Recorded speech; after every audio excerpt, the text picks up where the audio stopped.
kalau semua kita mundur hanya karena ketakutan, maka tidak akan pernah ada yang bisa kita berikan kepada negara ini. Padahal kita punya pengetahuan ya yang bisa kita sumbangkan.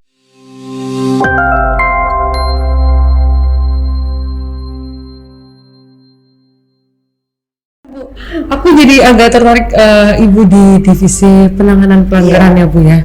Maksudnya sebenarnya kan divisi yang berat gitu loh Bu, ya kan yang terlalu banyak resiko gitu ya Bu ya. Tapi seorang perempuan di divisi ini gitu loh Bu, ada maksudnya Ibu sebenarnya kayak merasa kayak aduh berat banget sih nih gitu loh Bu. Perempuan itu ada dilema gitu maksudnya karena kan divisi penanganan pelanggaran ini kan yang ditangani ini nggak cuman masyarakat biasa gitu loh. Kadang kalangan apa politisi dan sebagainya kan semua masuk di situ gitu loh Bu. Waktu seorang perempuan berdiri di garda paling depan gitu loh Bu. Sempet ada rasa gimana gak sih Bu? Kayak secara pribadi sih enggak ya. Mungkin juga ini karena sejak SMA, SMP bahkan ya, kan saya suka aktivitas menantang. Memang seperti itu dari kemudian palang merah remaja, kemudian korps KSR ya, penyelamatan kan, suka mendaki gunung. Berarti memang suka tantangan. Jadi terbiasa menghadapi banyak orang. Kan? Organisasi itu kan melatih kita untuk terbiasa dengan banyak orang. Itu pertama. Kedua, kebetulan saya kan dosen di Fakultas Hukum, mengambil mata kuliah hukum pemilu dan partai politik. Nah, sehingga dengan modal pengetahuan tentang pemilu dan politik dalam dunia teori, ya, saya tertarik untuk masuk sebagai penyelenggara. Kemudian karena basic ilmu saya hukum, saya merasa bahwa saya cocok di bagian penanganan pelanggaran. Penanganan pelanggaran ini kan divisi yang mengampu bagaimana kita melakukan proses penegakan hukum agar penyelenggaraan pemilu itu betul-betul kita pastikan berjalan di koridor hukum. Dan itu kan tentu butuh orang yang paham, bukan hanya memahami norma, ya, tapi bagaimana kita menyelesaikan masalah-masalah itu dengan pendekatan teori, pendekatan filosofis, karena filosofi pemilu itu kan sebenarnya adalah bagaimana proses pengawasan itu dilakukan oleh rakyat agar kedaulatan rakyat ini betul-betul bisa kita wujudkan. Jadi daulat rakyatlah yang menentukan arah tujuan dari negara ini. Tapi kan daulat rakyat itu harus ditegakkan melalui fondasi hukum yang sudah dituangkan dalam konstitusi kita. Dan bagi saya itu menarik. Dan memang untuk memastikan itu kita harus terjun langsung. Harus terjun melihat bahwa tidak ada pelanggaran. Kalaupun ada pelanggaran ya harus kita selesaikan. Nah, sebagai manusia biasa mungkin bohong ya kalau saya bilang saya terlalu berani ya namanya ketakutan, khawatir, cemas itu pasti ada ya karena kita menghadapi aktor-aktor politik, kekuatan besar ya, kepentingan besar, apalagi yang kita tangani ini adalah penanganan pelanggaran berkaitan langsung dengan bagaimana mereka bisa mendapatkan suara rakyat untuk mendapat kekuasaan. Nah, kekuasaan itu kan dia punya kekuatan, ada yang karena kekuatan ekonomi, kekuatan fisik juga mungkin, ya, kekuatan politik. Nah, mungkin kita tidak punya dan kita tidak punya. Nah, kadang itu yang digunakan untuk mempengaruhi. Nah, tapi kan karena kita sudah memilih menjadi pengampu divisi ini, apapun risiko itu harus kita hadapi.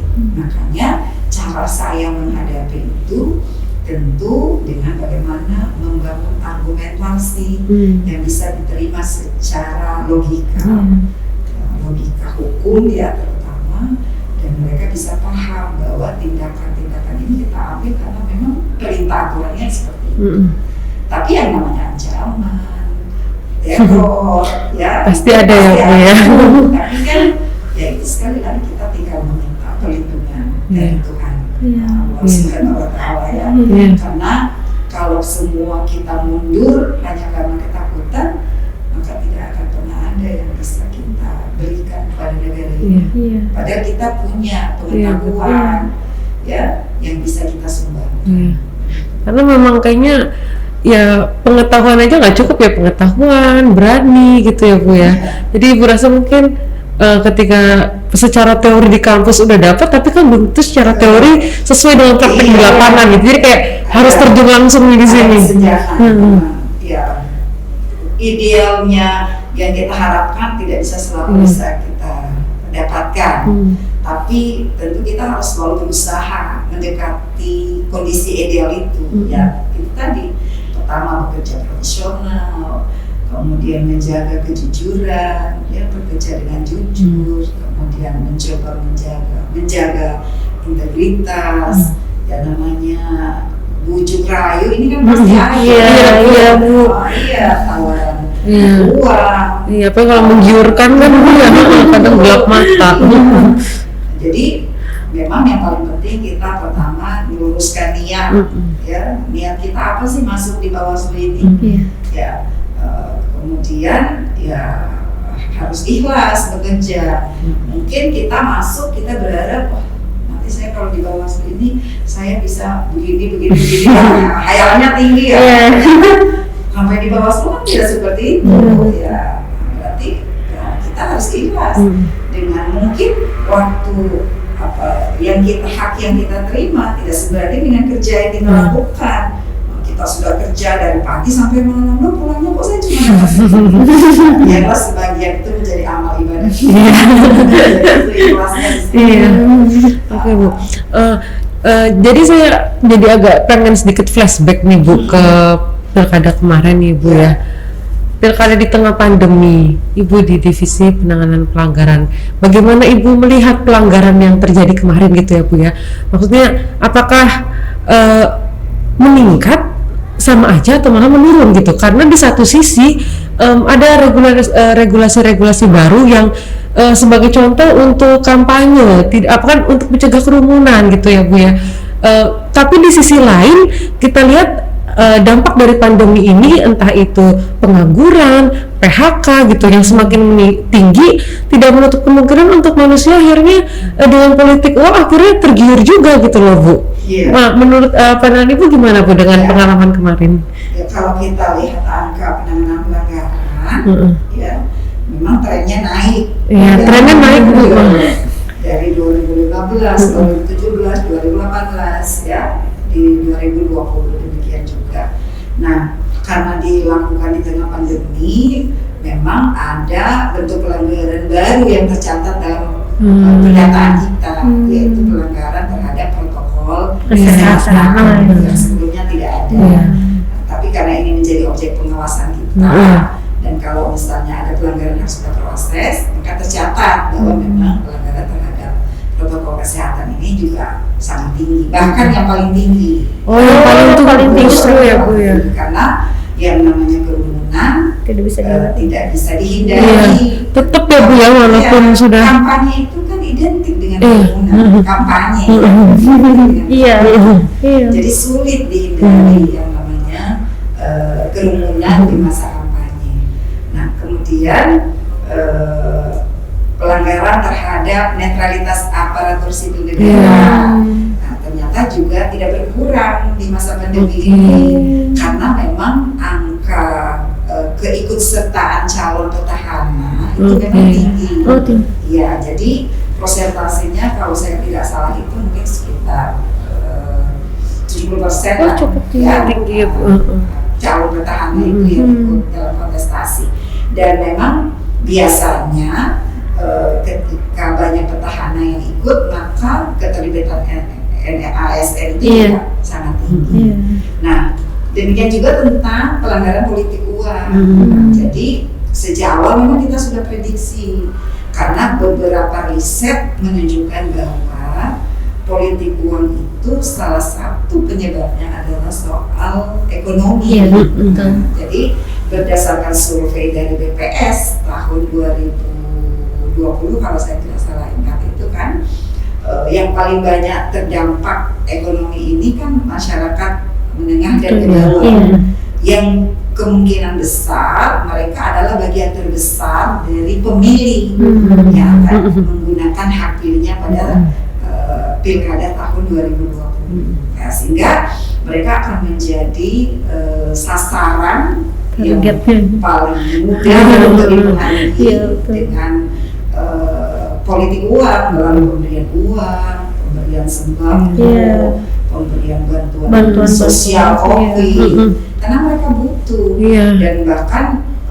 kemungkinan yang terjadi di tingkat bawah, dan ini juga bisa kita buktikan dengan angka pelanggaran itu, ya mereka permisif, ya siapapun datang mereka terima, mereka akan menerima bantuan itu dan memilih mereka yang memberikan, atau menerima tapi tidak memilih. Nah, tentang ini memang belum ada riset khusus pada politik uang di COVID-19. Tapi secara angka memang kita dapat ada 26 putusan politik uang inkrah di pengadilan, baik di pengadilan negeri maupun di pengadilan tinggi.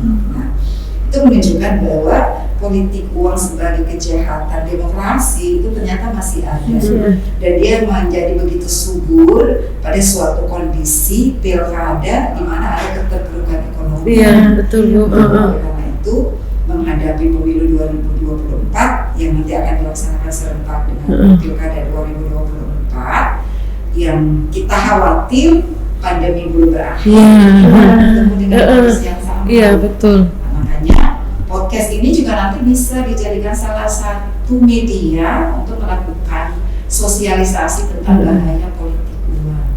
Karena politik uang itu adalah menjadi jalan, ya kalau saya katakan jalan tol untuk bisa menghasilkan pemimpin-pemimpin yang koruptif, ya karena pilkada yang diwarnai dengan politik uang itu pasti berbiaya tinggi, kos politiknya tinggi. Nah, pertanyaannya dari siapa mereka mendapatkan uang untuk memberikan kepada pemilih? Ya, apakah dari kas mereka sendiri atau ada dukungan dari pihak-pihak lain yang punya kepentingan nanti dengan mereka yang memiliki kekuasaan untuk kepentingan usaha mereka, kepentingan kelompok-kelompok tertentu. Nah, ini kan bisa menimbulkan pemberian izin dan lain sebagainya, misalnya melalui sebuah proses yang tidak legal, ya. Nah, ini kan bisa membuat negara ini, kepala daerah yang terpilih kemudian menggunakan kekuasaannya untuk memperkaya dirinya sendiri. Nah, yang menjadi indikasi mengarah kepada pemerintahan yang menimbulkan korupsi dan melahirkan pemerintahan yang koruptif. Nah, siapa yang akan dirugikan nanti? Ya tentu masyarakat. Nah, misalnya ekonomi terganggu, harga barang-barang di pasaran menjadi tidak terkendali karena dikendalikan oleh orang-orang tertentu, ya untuk kepentingan bisnisnya. Misalnya harga sembako menjadi lebih mahal, harga BBM menjadi lebih mahal, pendidikan menjadi mahal, kesehatan menjadi mahal. Akhirnya kualitas hidup masyarakat ini terganggu. Nah, kalau kualitas hidup terganggu, mereka kan tidak bisa berkontribusi untuk masyarakat, untuk bangsa dan negara ini. Maka malah sebaliknya mereka akan menjadi beban negara, dan bahkan kemudian mereka akan mendapatkan penderitaan yang tidak bisa mereka tanggulangi. Nah, itu bahaya dari politik uang yang harus disampaikan. Sebenarnya yang masyarakat belum tahu nih, sebenarnya politik uang ini mungkin enak di awal, nggak enak di akhir gitu. Mungkin masyarakat mikir enak udah dapat duit gitu, tapi tidak, masyarakat belum sampai sejauh itu tahu dampaknya gitu loh. Masyarakat kan bilang begini, kadang mereka ketika kita ajak berdiskusi ya saya menerima uang 100.000 dan siapapun yang terpilih kan tidak ada pengaruh bagi saya. Pengaruh secara langsung tidak, tapi akan berpengaruh terhadap kebijakan. Jadi mereka yang lahir, pemimpin yang lahir dari sebuah pemerintahan yang koruptif akan kecenderungan, ya mereka yang dapat kekuasaan dan cara-cara politik uang, mereka nanti akan membuat kebijakan, ya apakah itu regulasi, undang-undang, peraturan daerah, atau kebijakan-kebijakan pemerintah daerah atau pemerintah pusat yang mengarah kepada kepentingan-kepentingan orang tertentu, bukan kepada kepentingan kita.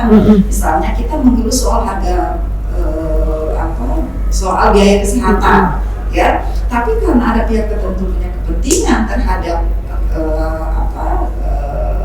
kepentingan mereka terhadap di bidang kesehatan ini, misalnya untuk beberapa kepentingan usaha mereka, maka itu kemudian secara tidak langsung ya kita bisa rasakan biaya kesehatan menjadi lebih mahal. Regulasinya digeser sesuai kebutuhan mereka orang-orang tertentu. Nah, itu yang harus disadari bahwa kita tidak merasakan dampak langsung, tapi akan merasakan dampak itu melalui produk yang dihasilkan oleh mereka yang punya kekuasaan untuk membuat produk itu, undang-undang, kebijakan, ya, keputusan dan lain sebagainya. Berarti ini menjadi suatu informasi yang berharga banget buat para sahabat Bawaslu bahwa katakan tidak pada politik uang, mungkin enak di awal tapi terakhir dampaknya buat kita sangat besar gitu, sangat merugikan buat kita gitu ya Bu ya. Hanya mengatasi sementara. Misalnya saya terima 100.000 hari ini saya bisa beli beras, tapi beras itu hanya bisa kita makan paling lama 1 bulan paling lama, setelah itu nggak ada. Tapi pemerintahan, orang yang tadi memberi uang yang sudah kita pilih, dia akan bisa memberikan penderitaan kepada kita selama 5 tahun. Betul. Itu yang mungkin masyarakat belum sadari ya Bu ya. Nah, saya jadi tertarik kalau Ibu bilang mungkin melalui podcast ini bisa menjadi ajang sosialisasi kepada masyarakat gitu ya. Apa sih Bu yang kita sebagai Bawaslu bisa lakukan gitu selain melalui podcast ini, persiapan untuk nanti gitu loh Bu? Maksudnya kita jaga supaya pelanggaran itu nantinya jangan yang Ibu bilang trennya malah meningkat gitu loh Bu. Apalagi kalau ternyata masih pandemi, masalah yang satu belum terselesaikan, nanti malah muncul masalah yang lain gitu. Saya kira kita harus bisa memetakan ya potensi politik uang yang bisa terjadi. Yang pertama kepada kelompok muda ya, pemilih pemula yang mereka belum punya pilihan, belum punya pengetahuan yang cukup tentang pendidikan politik ya. Mereka masih masih ya istilahnya mereka pemilih yang mengambang masih muda itu kelompok yang rentan. Kemudian kedua juga mungkin perempuan ya yang punya kekuatan ekonomi yang lemah itu juga lemah. Nah, setelah kita petakan, kita sudah harus bisa menyusun program apa yang bisa dilakukan oleh Bawaslu. Ya, misalnya pendidikan politik, metodenya apa? Tergantung kebutuhan daripada subjek yang mau kita sasaran yang mau kita tingkatkan pengetahuannya, ya. Karena metode yang tepat akan mencapai hasil yang baik. Ya. Tidak selalu harus melalui tatap muka, tidak harus selalu melalui pendidikan yang formal, tapi misalnya bisa dalam metode bermain, kuis, dan lain-lain sebagainya yang harus bisa kita ciptakan. Tapi intinya kita memberikan masukan. Nah, praktek bagaimana ini dari politik uang juga harus kita lakukan. Nah, itu yang mungkin juga bisa bikin toko seperti pasar kejujuran ya. Kayak kantin kejujuran gitu ya. Kita bisa kasih contoh di sekolah-sekolah kerjasama dengan pihak sekolah, kantin kejujuran Bawaslu ya, atau buat selebaran banyak. Atau membuat lomba karya tulis, ya, atau ketika akan ada pemilihan ketua OSIS, simulasinya seperti itu, bagaimana menghindari politik uang dan lain sebagainya. Saya kira itu. Karena memang kayaknya kalau mempersiapkan pemilih pemula dari saat dia misalnya tahun dimana dia mencoblos kayaknya terlalu terburu-buru nggak sih Bu? Memang harus dari masa dia sekolah, memang sudah harus dipersiapkan dari situ ya Bu ya? Yang bisa menjadi benteng pertahanan yang kuat dari politik uang itu kan soal kejujuran. Ya, kejujuran ini kan sebenarnya tidak dipelajari secara, kan nggak ada mata pelajaran kejujuran. Itu kan berproses bagaimana dia dibesarkan di lingkungan seperti apa, kemudian pendidikan moral kecilnya seperti apa, kan itu. Nah, sehingga menurut saya sebenarnya proses demokrasi di Indonesia ini akan mencapai kualitasnya kalau itu ditanamkan sejak dini. Nah, jadi sebenarnya persiapan generasi-generasi nanti yang akan berhadapan dan memainkan peran sebagai pemilih, ya, atau sebagai mereka yang akan dipilih, atau sebagai penyelenggara pemilu, itu persiapannya sebenarnya harus sudah dilakukan jauh-jauh hari, bahkan dalam menurut saya dia sudah harus dipersiapkan sejak dini. Kenapa kita siapkan sejak dini? Karena dalam proses demokrasi itu seluruh masyarakat Indonesia itu akan tersebar dalam beberapa kebutuhan yang saya sebutkan tadi. Kebutuhan sebagai pemilih, kebutuhan sebagai penyelenggara, sebagai peserta, sebagai aparat penegak hukum dan lain sebagainya. Kalau semuanya lahir dari modal yang sama, modal moralitas yang baik, soal kejujurannya baik, ya pasti pemilu ini akan berjalan dengan baik karena melibatkan semua orang yang punya kualitas yang baik dari sisi moralitas, dari sisi kejujuran, ya. Nah itu impian kita ke depan. Jadi sebenarnya pembelajaran tentang demokrasi ini tidak harus sekarang, tidak nanti harus mendekati pemilu, tidak simsalabim, nggak instan merubah cara pandang orang tentang pentingnya nilai-nilai kejujuran. Orang tua kita kan dulu belajarnya kan gitu. Dimanapun kita, kalau kita jujur, kita akan selamat. Nah, kalau kita nggak jujur, pasti kita nggak akan selamat. Kalau ada pepatah katakan, engkau bisa sampai ke ujung dunia dengan kebohongan, tapi engkau tidak akan bisa kembali. Bahwa kepercayaan itu sangat penting. Bisa kita berbohong, tapi besok kita sudah nggak dipercaya, maka kita tidak akan bisa kembali ke lingkungan. Dan kita kan juga nggak tahu ya Bu, maksudnya anak-anak muda sekarang kita nggak tahu nanti akan jadi apa ke depannya, apa mungkin mereka menjadi salah satu calon presiden gitu. Jadi memang secara dari dininya sudah moralnya itu yang dibangun ya Bu ya. Ya kan kalau kita memahami nilai-nilai dasar agama, ya dalam ini kan bilang keluarga itu kan madrasah pertama, ya. Kemudian kita masuk di TK, kita masuk SD, SMP, SMA. Dalam konteks bernegara kita punya yang namanya Pancasila. Nilai-nilai yang terkandung di dalam sila-sila dan Pancasila itu kan mengandung nilai-nilai moralitas yang tinggi, nilai ketuhanan, kejujuran, persatuan, deposoliro, ya, musyawarah, semua itu punya kekuatan besar untuk membentuk karakter bangsa kita melalui pembentukan karakter manusianya.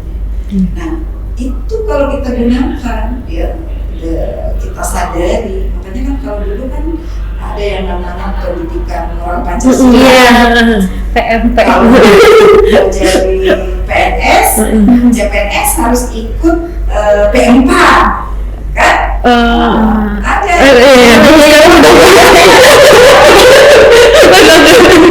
Pendidikan Pancasila itu sampai sebulan berarti bagaimana memahami nilai-nilai 36 butir Pancasila. Kita latihan dasar, latihan Bu kita. Kalau itu kan lebih kepada fisik ya, tapi ini bagaimana membangun mentalitas, moralitas kita sebagai anak bangsa. Jadi nilai-nilai Pancasila itu terinternalisasi dalam diri kita. Jadi kita itu takut melakukan pelanggaran bukan karena ada aturan, tapi karena kita tahu boleh. Iya benar Bu. Moral kita sudah sudah terbentuknya begitu. Tidak mau melakukan kejahatan, tidak mau melakukan misalnya menerima suap, bukan karena takut ada KPK, bukan karena takut pada polisi, enggak. Tapi karena kita kita tahu itu nggak boleh. Iya. Hati kita udah bilang jangan gitu ya. Itu yang ditanamkan di dalam proses pembentukan karakter. Apalagi kalau kita PNS ini kan kita pelayan, pengayom, ya. Nah, nilai-nilai itu harus betul-betul terinternalisasi sehingga fungsi-fungsi pelayanan itu bisa kita berikan kepada masyarakat miskin, masyarakat kaya, kepada orang yang punya jabatan atau tidak. Kita harus memperlakukan mereka setara karena mereka sama manusia. Tentu. Jadi yang paling penting memang sekarang bagaimana membentuk karakter pemilih, ya, atau karakter pemilih itu yang jujur, karakter pemilih yang berintegritas. Itu yang harus kita lakukan melalui yaitu sosialisasi langsung atau melalui podcast dan sebagainya. Saya kira itu. Oke, ini saya mau tanya sedikit pendapat Ibu, simpel aja Bu, tentang demokrasi Indonesia saat ini. Apa yang Ibu lihat di demokrasi kita saat ini? Ya, kita kan terus berupaya memperbaiki kualitas demokrasi kita. Tidak hanya sekedar berada di tataran prosedur, tapi bagaimana kita menciptakan sebuah demokrasi yang berkualitas. Nah, mengukur keberhasilan demokrasi itu kan pertama kita harus pastikan prosesnya itu berjalan dengan baik. Semua pihak yang terlibat di dalam proses itu, apakah dia penyelenggara, peserta, pemilih, ya, stakeholder terkait, ya, media, semua memainkan peran di atas koridor-koridor hukum yang baik.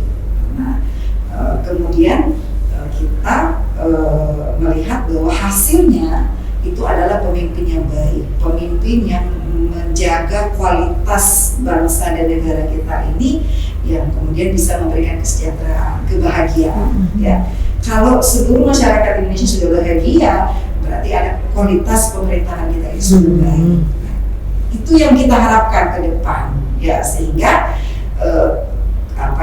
upaya-upaya ikhtiar untuk mencapai itu terus dilakukan. Dan ke depan kita berharap memang demokrasi kita ini bukan hanya sekedar mengedepankan prosedur setiap 5 tahun sudah selesai, tapi kita tidak mengira bagaimana hasilnya. Nah, ini yang harus terus kita perbaiki dan tidak bisa hanya dilakukan lewat perbaikan regulasi, walaupun memang regulasi ini menjadi alas utama, karena kan regulasi itu kan yang akan menggerakkan siapa melakukan apa, ya, dan siapa yang kemudian melanggar aturan harus diberikan sanksi apa. Bagaimana pemilu itu didesain, tentu juga melalui regulasi. Semakin baik konstruksi atau desain atau sistem yang dibangun, maka akan semakin baik pula proses demokrasi kita. Tapi itu tidak cukup. Undang-undang ini kan bukan hanya benda mati. Iya, betul. Dia hanya susunan dari kalimat-kalimat yang disusun oleh pembuat undang-undang untuk mengguidance proses itu. Tapi yang paling penting kan orang yang melaksanakan, ya, penyelenggara, penegak hukum, pemilih, peserta. Nah, kalau kualitas manusianya sudah baik dan sisi moralitasnya terutama itu baik, maka aturan seburuk apapun itu akan menghasilkan hasil yang baik. Tapi sebaik apapun aturan, tapi kalau moralitas penegak hukumnya itu dikontrol, penyelenggaranya tidak baik, pemilihnya itu permisif terhadap politik uang, pesertanya mendapatkan suara dengan cara politik uang, tidak akan bisa baik. Maka semua harus dibenahi. Jadi bukan hanya regulasinya, tapi juga masyarakatnya, termasuk penegak hukumnya. Dan juga tentu kita harus bisa memastikan seluruh sarana prasarana yang digunakan itu memang memadai untuk menggerakkan. Saya kira itu. Ya, menarik Bu. Maksudnya menurut Ibu, buat saya tujuannya adalah rakyatnya bahagia, karena kalau rakyatnya udah bahagia ya berarti pemerintahnya udah benar gitu loh. Kita kalau sudah bahagia, apapun perintah negara akan kita ikut. Apapun kebijakan negara kita percaya. Kita nggak perlu lagi mengawasi, karena kita tahu negara itu baik karena kita sudah diberi. Oke Bu, terima kasih Bu atas waktunya bincang-bincang sama kita di sini. segala informasi yang Ibu berikan, kekuatan buat kita sebagai para pengawal demokrasi, juga pelajaran untuk para sahabat Bawaslu. Jadi jangan cuma sekedar lewat, tapi benar-benar dipahami untuk demokrasi Indonesia yang lebih baik, gitu ya Bu ya. Saya mau menutup podcast ini, boleh Bu ya, dengan sedikit puisi. Puisi yang menurut saya agak nyambung nih sama podcast kita hari ini. Ya, puisi karangan. Saya ingin membacakan puisi yang berjudul tentang menghapus katanya, karya Maudy Ayunda, Bu. Tapi ini memang relate sekali dengan apa yang kita sebagai perempuan di dunia kerja gitu. Begini, Bu. Puisi berjudul menghapus katanya. Sempat dunia berbisik, katanya perempuan tegas itu mengintimidasi. Katanya perempuan kritis itu lancang. Katanya perempuan ekspresif itu berlebihan. Katanya perempuan emosional itu tidak bisa berpikir logis. Katanya perempuan yang berkarir pasti bukan ibu yang baik. Katanya perempuan yang sekolah tinggi akan sulit mendapatkan jodoh. Tapi hari ini aku berhenti mendengar segala katanya yang menggema di pikiranku. Yang aku tahu perempuan lugas, kritis, ekspresif, emosional adalah sosok yang berani menjadi diri mereka sendiri. Yang aku tahu perempuan bisa mengejar mimpinya tanpa batas. Yang aku tahu perempuan tidak harus terperangkap dalam definisi-definisi yang menyempitkan. Yang aku tahu perempuan berhak atas segala kesetaraan dimanapun. Yang aku tahu perempuan itu kuat. Terima kasih buat waktunya, semoga nggak bosan mampir ke sini. Semoga masih ada terus waktu untuk kita buat podcast, kita ngobrol. Jangan kapok ya Bu ya. Saya harap maksudnya Ibu bisa hadir kembali dengan tema yang lebih menarik. Sebenarnya saya ingin sekali bertanya mengenai ketika Ibu kecil, maksudnya kayak sosok Ibu Dewi seperti itu. Karena tadi kan kita banyak membahasnya mengenai Bawaslu, politik seperti itu. Tapi mungkin bisa ada kesempatan di podcast kita selanjutnya.